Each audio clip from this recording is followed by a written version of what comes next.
another unique video.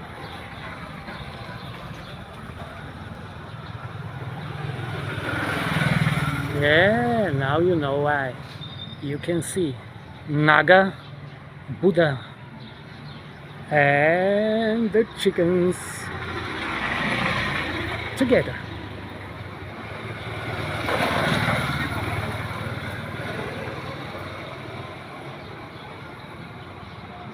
What a lovely group.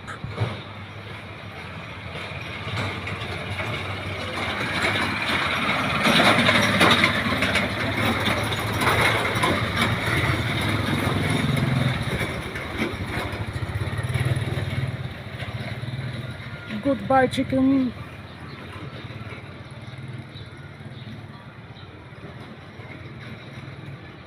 Thanks for watching. And as some other YouTuber says, don't forget to vote and subscribe. Yeah, goodbye.